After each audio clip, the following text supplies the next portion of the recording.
I woke up to the sound of soft, muffled noises coming from across the hallway. At first, I thought I was imagining it, the kind of half-dreamed sound that blends into the silence of the night. But then I heard it again. Low, breathy, rhythmic. My pulse quickened as I turned to check the time. 1:47 a.m. Emily wasn't in bed. I sat up slowly, listening. The noises were coming from her office, the small room she had insisted on keeping locked whenever she worked late, a room I had never been allowed to enter. At first, I had accepted it, thinking she just wanted privacy. But lately, something had changed. She had grown distant, distracted, and withdrawn. Sex had become rare, almost mechanical. Whenever I tried to initiate anything, she had an excuse: too tired, too much work, a headache. But now, as I sat there in the dark, listening to the unmistakable sound of pleasure coming from behind that locked door, my stomach twisted. Was she? No, that wasn't possible. Emily wasn't like that. She was the perfect wife, the mother of our 2 kids, the woman who once couldn't keep her hands off me. I got out of bed as quietly as I could, creeping toward the hallway. My heart pounded in my chest as I approached the door. The sounds were clearer now, unmistakable. Heavy breathing, small, whispered moans. The chair creaked as she shifted her weight. I placed my hand on the doorknob, testing it. Locked. Swallowing the lump in my throat, I stepped back, my mind racing. Maybe she was watching something. Maybe it was just one of those private moments that had nothing to do with anyone else. Maybe. The sound of a video call notification broke through the silence. My breath caught. A man's voice. Low. Murmuring. I couldn't make out the words, but I felt them. I clenched my fists. It took everything in me not to kick the door down. Instead, I turned away, heading back to the bedroom, my head spinning. I climbed into bed, staring at the ceiling, trying to keep my breathing even. A few minutes later, the noises stopped. The door creaked open softly. Emily tiptoed past the bedroom, down the hall, into the bathroom. The sound of water running. She was washing herself. My hands tightened into fists beneath the covers. A few minutes later, the bed dipped beside me.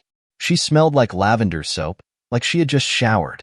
I lay there, pretending to be asleep, while my mind screamed at me to confront her, to demand the truth, to make her say the words out loud. But I didn't. Not yet. Instead, I made a decision. I needed proof. The next morning, I played my role like nothing had happened. Over breakfast, Emily was the picture of normality, smiling at the kids, checking her emails, sipping her coffee like she wasn't hiding a dark secret behind that locked door. But I saw it now. The way her gaze flickered when she looked at me. The way she avoided prolonged eye contact. She was lying to me. That day, I called Ryan, an old friend from college who now worked in cybersecurity. I need a favor, I told him. What kind of favor? I need access to my wife's computer. Ryan hesitated. Hank, you sure about this? No, I wasn't sure, but I had to know. I need the truth, I said. Ryan sighed. Send me what you can. I'll see what I can do. That night, as Emily locked herself away in her office again, I sat in the living room, staring at the door, my stomach twisting in knots. Something was happening behind that door, and soon, I was going to find out exactly what it was. I spent the next 24 hours pretending everything was normal. Every kiss Emily gave me, every glance she threw in my direction felt like a test, as if she was trying to gauge whether I suspected anything. I smiled when I needed to, laughed at the right moments, but inside, I was drowning in a storm of anger, suspicion, and doubt. Ryan got back to me the following evening. You're in luck, he said over the phone. Your wife's security is garbage. I swallowed hard. I had given him remote access to Emily's laptop while she was out running errands. A part of me still hoped I was wrong, that I'd find nothing but spreadsheets, emails, or even a diary entry venting about how dull I had become. But something inside me, some dark, growing instinct, already knew what I was about to find. What did you get? I asked, gripping the phone tighter. Ryan sighed. You're not going to like it. I took a deep breath. Tell me. She has a hidden folder, he continued, locked behind a second layer of encryption. That's never a good sign. What's in it?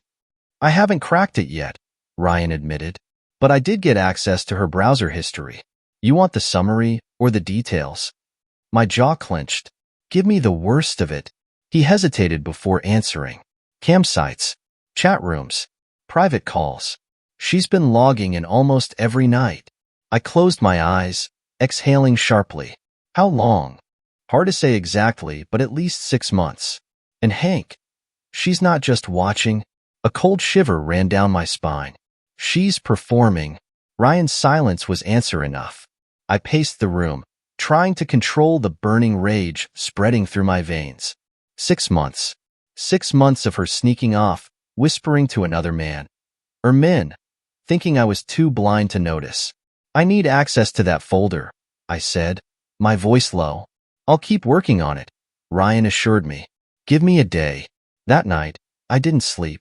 I lay beside Emily, listening to her slow, even breathing, wondering how long she had been faking this life. Every memory of us felt tainted. Every smile, every kiss, every whispered I love you, now felt like a carefully crafted lie. By the next evening, Ryan called me back. Got it. I sat at my desk, my laptop open, staring at the folder Ryan had decrypted and sent to me. Tell me. I don't know if you want to see this, man. I hesitated for half a second before opening the folder. Videos, screenshots, conversations. The first image I clicked on made my stomach churn. Emily, sitting at her desk, wearing nothing but lingerie, her lips curved into a sultry smile as she stared into the webcam. Not for me, for someone else. I clicked play on a video. The sound hit me first, her breathy moans, her soft whispers. I missed you, she was saying. I've been thinking about you all day. A deep voice chuckled. Yeah? What were you thinking about? I froze. That voice. It was familiar. I scrubbed forward in the video, my heart pounding. Then I saw him. Richard Carter, her boss. A powerful man. A married man. The CEO of the company she had worked at for years. I slammed my laptop shut so hard the desk rattled. My wife wasn't just indulging in some virtual escapade with strangers. She was screwing her boss over video calls. And then I saw the last file. A message thread. Emily. Tonight? Same time? Richard. Can't wait. Where the red set? Emily. Of course, sir. Sir. The bile rose in my throat. She wasn't just cheating. She was submitting to him. I pressed my fingers against my temples, trying to force the pounding in my head to stop. This wasn't just betrayal. It was humiliation. My wife had been sneaking off, locking herself away in that room while I lay just down the hall, trusting her, loving her. She had been whispering his name, moaning for him, obeying his commands. I thought I'd reached the peak of my rage, but then I noticed something else. Money transfers. Small deposits at first, then larger ones. Richard had been paying her. My breath caught in my throat. My wife wasn't just a cheater. She was for sale. I pushed away from my desk, staring at the screen in disgust. This wasn't just about revenge anymore. It was about destroying them both. The morning after discovering the truth, I woke up with a clarity I hadn't felt in months. Emily lay beside me, peacefully asleep, completely unaware that her world was about to shatter. I turned onto my side and studied her. The woman I had loved, the mother of my children, the person I had trusted with my life. But now, all I saw was a liar. A performer. Her phone buzzed on the nightstand. I reached for it before she could wake up, flipping it over. The name on the screen made my blood run cold. Richard Carter. I knew she had a password, but I had already guessed it. Our anniversary. The irony almost made me laugh. She had the audacity to use our special date as the key to her secret life. I unlocked the phone and scrolled through the messages. Richard. Morning. Beautiful. Couldn't stop thinking about last night. Emily. Me too. I needed that. Can't wait for tonight. Richard. We're the red one. You know how much I love it. Emily. Anything for you, sir. I tightened my grip on the phone so hard my knuckles turned white. Sir. She called him sir. Every ounce of love I had left for her evaporated in that moment. Emily stirred beside me, and I quickly set the phone back on the nightstand. She yawned, stretching. Morning, she murmured sleepily. I forced a smile, pretending nothing was wrong. "Morning, sweetheart." She rolled onto her side, running a hand over my chest. "You were up early." "Just couldn't sleep," I said casually. "Too much on my mind." Her fingers traced lazy circles over my skin. "Maybe I can help take your mind off it." The sheer audacity of it, offering me comfort with the same hands that had typed out those messages just hours ago, made my stomach turn. But I forced myself to stay calm. I had a plan now, and I needed her to believe I was still blind. "Actually, I've got a long day ahead," I said, pressing a quick kiss to her forehead before getting out of bed. She pouted but didn't push. "Okay, we'll have our time later." If only she knew what was coming. That afternoon, I met with my lawyer, David Mercer, a no-nonsense divorce attorney who had handled some of the ugliest cases in the city. "You're sure you want to go through with this?" David asked, folding his hands on his desk. I let out a humorless chuckle. "There's no coming back from this, David." He nodded. "All right, what do you have?"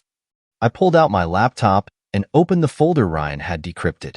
I turned the screen toward him and pressed play. Emily, sitting in her office, wearing nothing but red lingerie, staring into the camera with a seductive smile.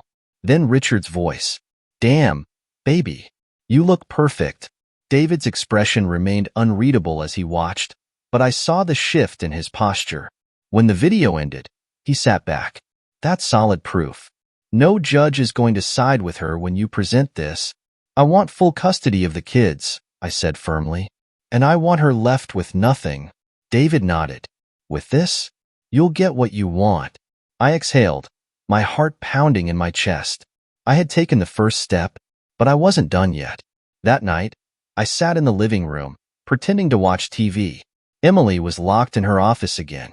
My laptop was open on the coffee table, logged into her hacked account. I had access to her messages, her calls, everything. I watched in real time as she started a video call with Richard. "Hey, baby," he said smoothly. "How's my favorite girl?" Emily giggled, twirling a strand of hair around her finger. "Missing you." Richard sighed dramatically. "You know, if your husband wasn't in the picture, I'd make you mine officially." I gritted my teeth. Emily laughed. "If only it were that easy." Richard smirked. "One day, maybe. For now, let's enjoy what we have." I took a deep breath, steadying myself. I needed more. More proof. More ammunition. And I had the perfect way to get it. I pulled out my phone and sent a message to Ryan. "Me, I need you to record her next call. Video, audio, everything." Ryan, already on it. Later that night, Emily climbed into bed beside me, sighing contently. "Long day?" I asked, keeping my voice even. She smiled sleepily. "Yeah, just work stuff." I wanted to laugh in her face, but I stayed silent. In the darkness, I stared at the ceiling, my mind racing. She had no idea that in 48 hours, her life would be over.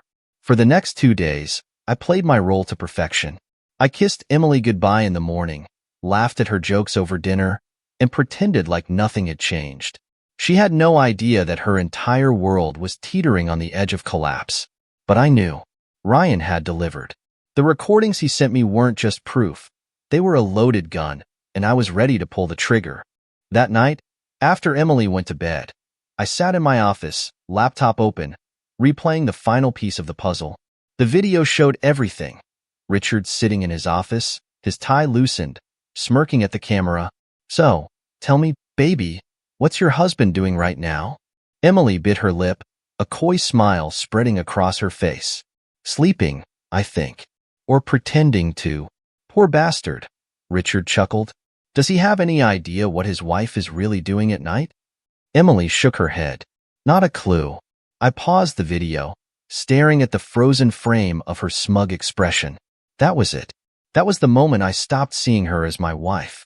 I saw her for what she really was, a woman who had betrayed me, humiliated me, and laughed about it with the man she was screwing. And now, it was time for her to pay. The next morning, Emily kissed me on the cheek before heading out to work. I let her go, knowing she had no idea what was waiting for her when she arrived. At exactly 10:30 a.m., an anonymous email was sent to every executive at her company. The subject line? The real Emily Matthew. Inside the email were screenshots, messages, call logs, bank transfers, and then, at the bottom, the video. Emily, in her red lingerie, calling her boss sir while he told her exactly what to do. I imagined the chaos unfolding in that office. The whispered conversations, the gasps, the horrified looks, and Richard, the powerful, untouchable CEO, caught in the biggest scandal of his career. At 11:47 a.m., Emily called me. I stared at my phone as it vibrated across the desk, declined. A minute later, another call, then another. By 12:05 p.m., she was home. I heard the front door slam shut. "Hank," she screamed, her voice echoing through the house. "Where are you?" I took my time, walking out of my office, my face calm. Emily stood in the living room, her hair disheveled, her eyes wild. She held her phone in one shaking hand. "What's wrong?" I asked, voice cold. Her lips parted. For a second, she just stared at me, as if seeing me for the first time. You did this," she whispered. I tilted my head. "Did what?" Tears welled in her eyes. "You ruined me." I took a step closer, looking her dead in the eyes. "No, Emily, you ruined yourself." She let out a choked sob, covering her mouth. "My job, Richard. Everyone saw it," she stammered. "They fired him. The board is reviewing me. I don't know what's going to happen." "You're going to lose everything," I said. "That's what's going to happen." Her breath hitched. She finally realized. I pulled a folder from behind my back and dropped it onto the coffee table. She hesitated before reaching for it, her hands trembling. Inside, full custody of our kids. No spousal support. No claim to the house. Emily's entire face crumbled. "Hank, you don't get to say my name." I cut her off. "Not anymore." She flipped through the papers, her breathing ragged. "Please," she whispered. "Please don't do this. We can fix this." I laughed, an actual bitter laugh. "Fix this?" I repeated. "You think this is something you can fix?" "I love you," she pleaded. "No," I said, my voice like ice. "You love power. You love control. But you don't love me. You haven't for a long time." Tears streamed down her face. "What about the kids?" "They're staying with me," I said. "A judge will see this evidence and give me full custody. Do you think anyone will leave our daughters with a mother who sells herself on camera?" Emily shook her head violently. "No, please, Hank. Please. You made your choice," I said. "Now live with it." She dropped to her knees, sobbing, begging. I watched her for a moment. Then I turned and walked away. She was nothing to me now. I had expected Emily to break down. I had expected her to beg, to try and manipulate me into forgiving her. But what I hadn't expected was the phone call. It came that night, just as I was putting the kids to bed. The number was blocked, but I had a feeling I knew who it was. I stepped out onto the porch and answered. A familiar voice came through the line. "Richard Carter." "You think you've won," he said, his tone calm, controlled. "But you have no idea what you've just done." I smirked. "Oh, I think I know exactly what I've done." "You're finished, Carter." Silence. Then a slow chuckle. "You think this is over?" he said. "That video? It means nothing compared to what I have on Emily. And on you." My fingers tightened around the phone. "What the hell are you talking about?" "You should have played this smarter, Hank," he said smoothly. "You wanted to destroy her, but you've only made things worse. For yourself." A file hit my inbox. A video. I tapped it open. The screen flickered to life, but it wasn't Emily on camera this time. It was me. My heart stopped. The footage was from weeks ago. Me sitting in my office on my laptop, hacking into her files. My blood ran cold. "You see," Richard continued, "your little friend didn't cover his tracks as well as he thought. I've got proof that you illegally accessed Emily's accounts. A judge might not care about her cheating, but hacking?" He let out a low chuckle. "That's a felony, Hank." I forced my breathing to stay steady. "You wouldn't risk exposing yourself." "Oh, I don't have to," he said. "All I have to do is leak this to the right people. Maybe even the police. I should have known someone like Richard wouldn't go down without a fight." "Of course," he continued, There's a way out of this for you. I clenched my jaw. What do you want? Simple. His voice dripped with satisfaction. Drop the divorce. Drop the custody claim. Take Emily back like a good little husband. If you don't, well, let's just say you'll be spending a long time in a place much worse than a broken marriage. He hung up. I stared at my phone, heart hammering in my chest. This wasn't over. Not by a long shot. I called Ryan. I need you to fix something. Fast. When I explained what had happened, Ryan cursed under his breath. Damn it, Hank. I told you to be careful. I don't need a lecture, Ryan. I need a solution. He was silent for a beat, then sighed. All right, I'll see what I can do. But you need to be ready for anything. I was. I had come too far to back down now. The next morning, Emily was waiting for me in the kitchen. Her face was pale, her eyes red-rimmed from crying. Hank, please, she whispered. Don't do this. Richard. He's dangerous. I crossed my arms. Now you care? Tears slipped down her cheeks. I didn't know he was recording me. I swear. I thought it was just fun. She let out a choked sob. He's blackmailing me too. If I don't get you to stop, he's going to release videos of me. Everything. I stared at her, waiting for the guilt to kick in. It never did. You made your choice, Emily, I said coldly. Now you're dealing with the consequences. She dropped her head, defeated. But I wasn't finished yet. Ryan called me back that evening. I found something, he said. I leaned forward. Tell me. Richard's been embezzling money from his own company. Millions. Offshore accounts, hidden transfers. He's been skimming off the top for years. A slow smile spread across my face. Send me everything, I said. That night, I made my move. I sent the files to Richard's board of directors. I sent them to investigative journalists. And, just for good measure, I sent them to the FBI. By morning, Richard Carter wasn't worried about me anymore. He was too busy being arrested. The news broke that afternoon. Breaking. CEO Richard Carter under investigation for fraud, embezzlement, and workplace misconduct. Emily saw it before I could even tell her. She walked into the living room, eyes wide, phone in her shaking hands. You did this? I nodded. He wanted a war. He got one. She collapsed onto the couch, burying her face in her hands. I'm ruined. I didn't correct her. She was. She lost her job, her reputation, her so-called relationship with Richard. And soon, she was going to lose her family too. This time, for good. The moment Richard Carter was arrested, the last remnants of Emily's world came crashing down. The company fired her immediately. There was no way they were keeping an employee linked to a CEO who had just been caught laundering money and blackmailing women. Her name was all over the news, dragged through the mud along with Richard's. Articles dissected every detail, from the embezzlement to the sex scandal that got leaked to the press. I hadn't sent the videos, but someone had. And now, Emily's dirty little secrets weren't just known to a few executives. They were public knowledge. She stayed locked in the bedroom for days, barely eating, barely speaking. Every time she did come out, her face was pale, lifeless, like she was walking through a nightmare. She was, because I was about to take the only thing she had left. Our daughters. The first court date came faster than expected. Emily sat across from me in the courtroom, wearing a black blazer, her face hollowed out from stress and exhaustion. She still tried to fight, tried to paint me as an unstable husband who had violated her privacy. Her lawyer brought up the hacking, trying to spin it as a criminal act. But David Mercer was ready. Your Honor, if Mr. Matthews had not accessed these files, we would not have uncovered Miss Matthews' secret life, which directly impacts her ability to provide a stable home for their children. The judge nodded. Then David played the final card.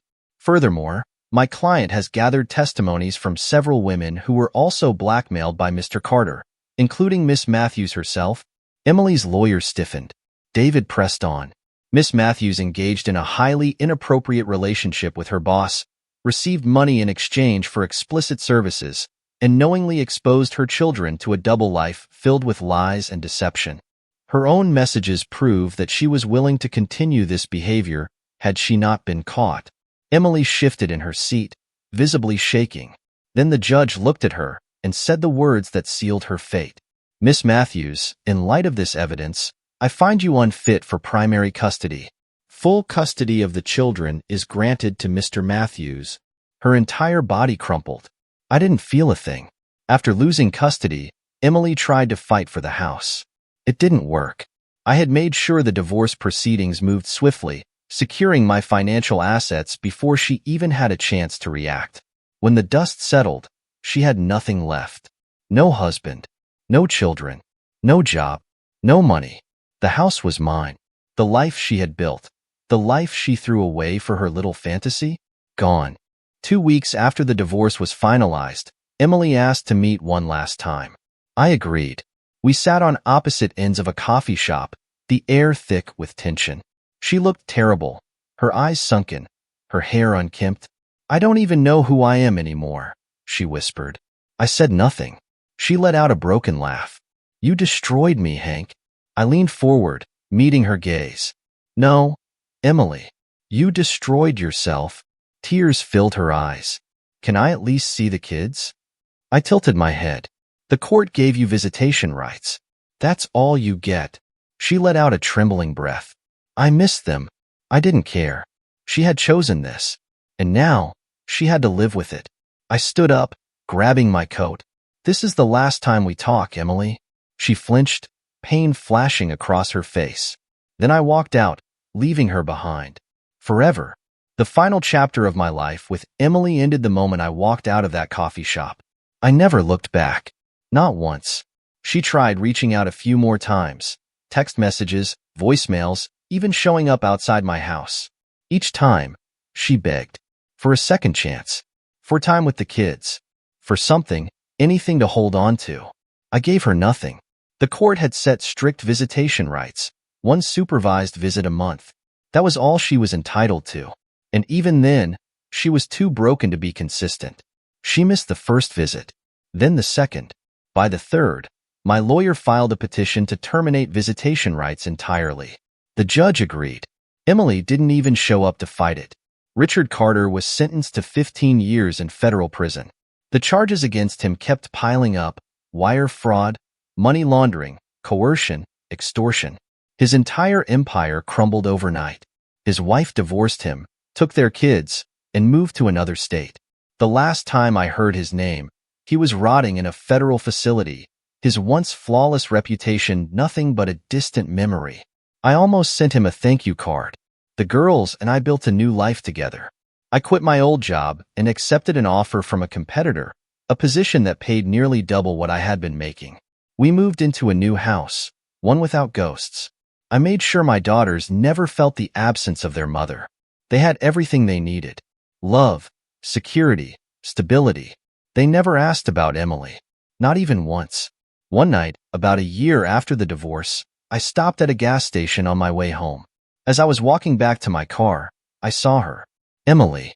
She was sitting outside the station, wrapped in a cheap hoodie, a backpack at her feet.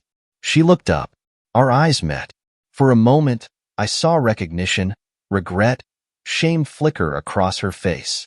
She opened her mouth like she was about to say something. I didn't give her the chance. I got into my car, started the engine, and drove away without a second glance. She was just a stranger now. Betrayal is a funny thing. It doesn't just end a relationship. It ends a person. Emily had gambled everything on her fantasy. She lost. And me? I won.